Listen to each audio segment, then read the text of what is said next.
Jangan takut ngadepin susah. Hidup nih keras, kerja keras, peres keringat, banting tulang. Ya Bu. Satu. Yang kedua, contoh dari Nabi. Orang yang paling bersih hatinya Rasulullah. Orang yang paling baik akhlaknya Rasulullah. Orang yang bahkan sudah dapat jaminan ampun dari segala dosa Rasulullah. Tapi orang yang kalau sholat malam sampai bengkak kakinya karena rajin sujud Rasulullah. Aspek ibadah. Laqad ja'akum rasulun min anfusikum. Kalau kambing disuruh nyontoh ayam, yang nyuruh nyontoh kagak punya pikiran. Ya, kagak level. Kambing mah nyontohnya kambing, kebo nyontohnya orang, nyontohnya orang. Makanya Nabi kita orang, bukan malaikat, bukan jin, bukan dewa, manusia. Kalau manusia disuruh nyontoh manusia, itu perintah masuk akal, predispositionnya sama. Kalau disuruh nyontoh malaikat mah ribet kan. Malaikat bagaimana nyontohnya, dia mah tidur kagak, makan kagak, sama duit budek, sama perempuan kagak open, lah susah nyontohnya. Ya, Superman tuh biar hebat nggak bisa dicontoh Superman, bagaimana terbangnya? Lagian pakai celana dalam di luar, Pak. Nggak bisa dicontoh Superman mah. Nabi kita manusia utuh, cuman sungguh pun manusia, kualitasnya beda. Ini namanya basyarun la kal basyari. Manusia memang, tapi jangan samain. Bobot bibitnya beda. Contoh, kita nih manusia, kita tidur. Nabi kita manusia, beliau tidur. Tidur Nabi, tidur mata doang. Hatinya nggak pernah tidur, tuh bedanya sama kita tuh. Tidur kita keblek, asal tidur habis-habisan. Lagi kita manusia, kita keringetan. Nabi kita manusia, keringetan. Keringet Nabi harum wangi, bau minyak kasturi. Zaman belum ada parfum. Keringet kita udah rasain aja masing-masing dah, jangan pakai dikebet udah.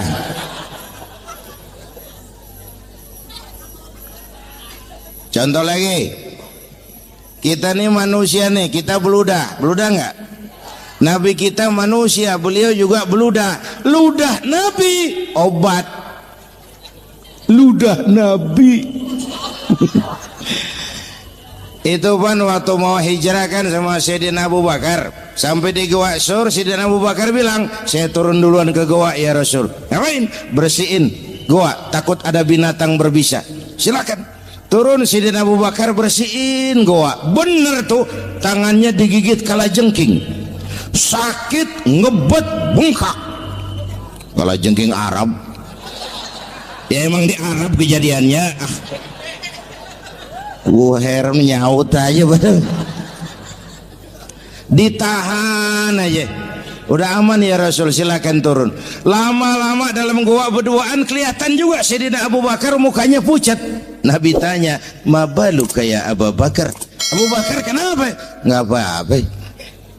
Berat meninggalkan Mekah? Enggak. Malas hijrah ke Madinah? Enggak.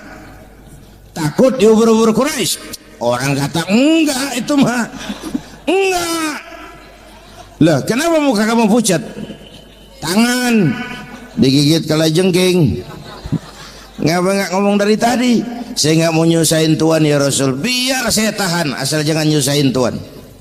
Jangan begitu kau. Sini tanganmu, diambil sama baginda Nabi. Bismillahirrahmanirrahim. Cuh, diludahin, ringkes, sembuh saat itu juga. Ludah Nabi. Pengen tahu kita yang ludahin, bengkak campur koreng.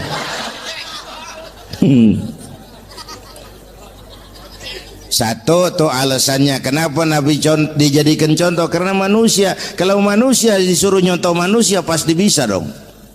Ya.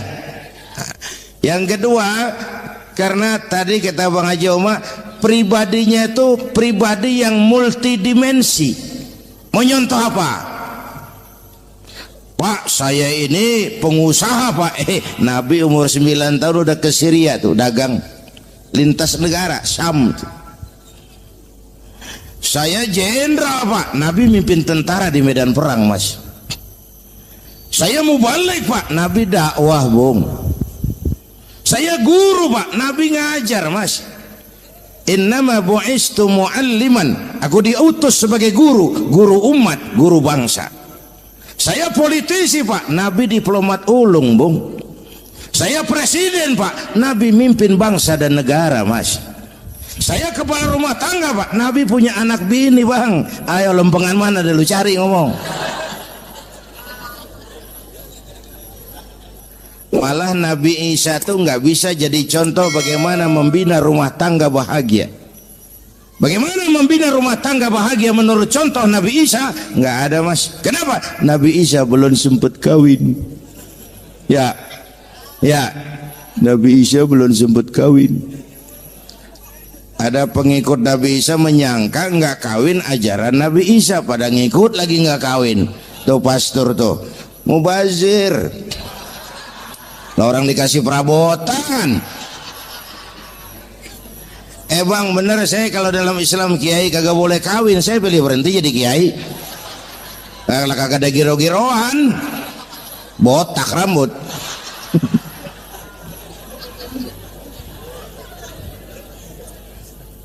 Makanya Bang Haji Oma cerita poligami saya girang banget tadi. Bukan yang ngomong ahlinya soalnya.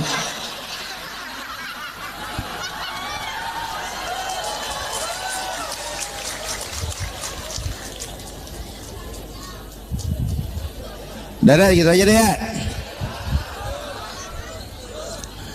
Nah kata Imam Busair ini yang dahsyat, ka'annahu wa huwa fardun fi jalalatihi fi askarin hina talqahu wa fi hasham.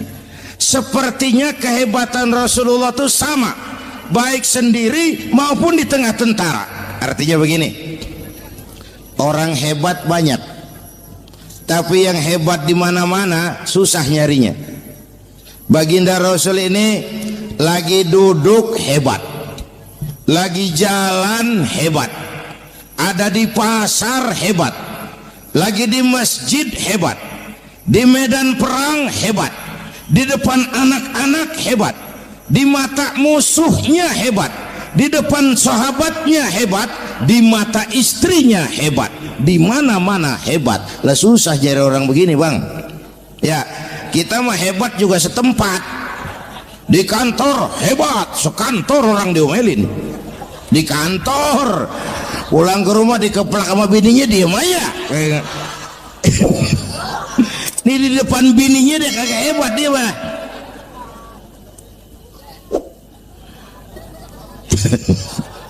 Oke, lalu kalau begitu soalnya apa yang mau kita contoh? Saya sampaikan 3 aja. Pertama, Nabi kita ini tokoh yang sejak kecil udah ditempa kesusahan. Bu, tadi kata Bang Haji, Islam mengangkat derajat kaum perempuan karena perempuan banyak melahirkan orang besar. Lihat Sayyidah Aminah, ibunda baginda Nabi, melahirkan anak pertama tanpa didampingi suami. Meninggal suaminya, sedih hatinya, remuk perasaannya, tapi tegar jiwanya. Dilahirkannya bayi bernama Muhammad, diasuhnya penuh kasih sayang, diantarnya menjadi orang besar dan memang dibesarkan oleh Allah. Itu contoh tuh Bu. Bilangin anak-anak tong bocah, Nabi ngangon kambing tong, sekolah tong, jadi orang gede. Baba lu tibang tamat SD, lu sarjana lu. Baba lu cuman jadi RT, lu jadi camat lu. Biarin malu baba lu pala jadi kaki, kaki jadi pala, asal lu terus sekolah. Bu, anak sekolahin, gelang doang digedein lu. Nih kan kita Betawi no pendidikan ngentengin banget kotan. Udah dong, jangan tinggi-tinggi sekolah udah. Ngapa mak? Bawa lu kagak sekolah hidup no. Hidup dong, pun jamu monyet juga hidup. Bu, anak sekolahin.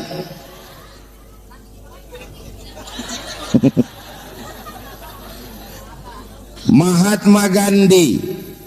Oh, kecilnya begeng, ceking, cacingan, yatim. Emaknya tuh Gandhi sekolah nak, Gandhi belajar nak, Gandhi jadi orang besar nak. Kalau perlu belajar ke Inggris, biar Inggris menjajah kita. Nggak apa-apa kau sekolah ke Inggris, tapi jangan jadi Inggris nak. Jangan pacaran sama bule, jangan sentuh minuman keras. Gandhi jadi orang besar. Mahatma Gandhi tumbuh karena dorongan emak. Mak, orang yatim. James Watt,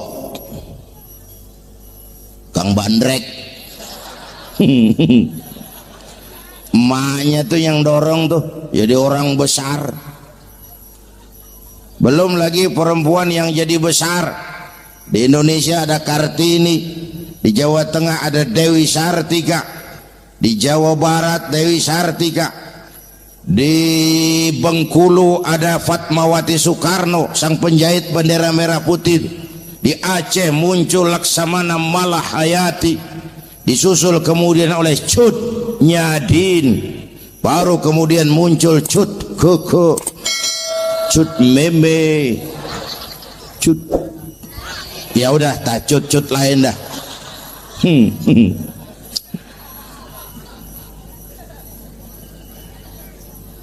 Nabi ke remajanya nggak dikolokin, tegar, tahan bantingan, nggak cengeng. Begini bang, kalau bahasa kita nih, bahasa Betawi nih, orang mah bang kalau udah biasa susah ketemu susah nggak kaget udah. Ya kita Betawi kan masuk sudah nukangin. Susah mulu.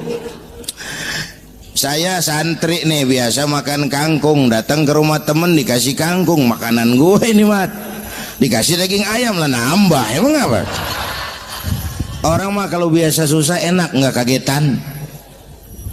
Saya santri biasa tidur di masjid, disuruh nginep di hotel lah pules nggak? Tapi yang biasa tidur di hotel suruh nginep di masjid encok. Makanya kemarin tuh waktu menteri-menteri baru dilantik tuh saya ngarepin tuh mudah-mudahan nih menteri ini begitu dilantik bacaannya nawaitu sauma ghadin. Lu pada niat puasa dulu dah, entaran. Puasa kan bukan kagak boleh, nunda doang, nunda puasa mah. Tempe boleh, maghrib. Tahu boleh, maghrib. Air kelapa boleh, maghrib.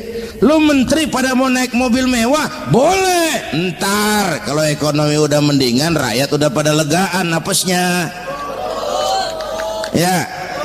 Ya sebab apa? Itu duit buat mobil para menteri kan duit negara. Duit negara kan duit rakyat. Duit rakyat kan duit gue juga, itu ada di situ. Gue bayar pajak. Sayangnya kebanyakan pejabat kita asal dilantik aja bacaannya Allahumma lakasumtu. Niat buka puasa. Orang buka puasa kan kemaruk apa jadi gares. Ya. Bu, jadi benar Islam mengangkat harkat, derajat, martabat kaum perempuan. Kata Bang Haji Umar tadi, dengar nggak tuh?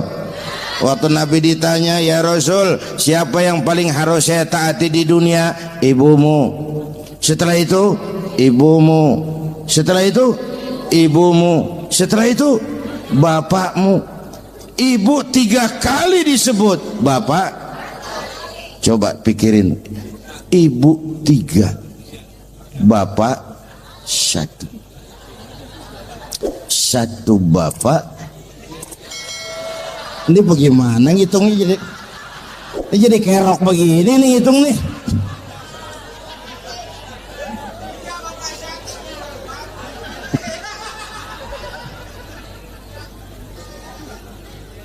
Jangan takut ngadepin susah. Hidup nih keras, kerja keras, perseringat banting tulang.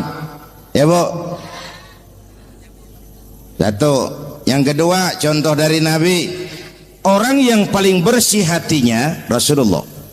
Orang yang paling baik akhlaknya Rasulullah. Orang yang bahkan sudah dapat jaminan ampun dari segala dosa Rasulullah. Tapi orang yang kalau sholat malam sampai bengkak kakinya karena rajin sujud Rasulullah. Aspek ibadah. Apaan? Hei, diam-diam giliran gue ini ngomong.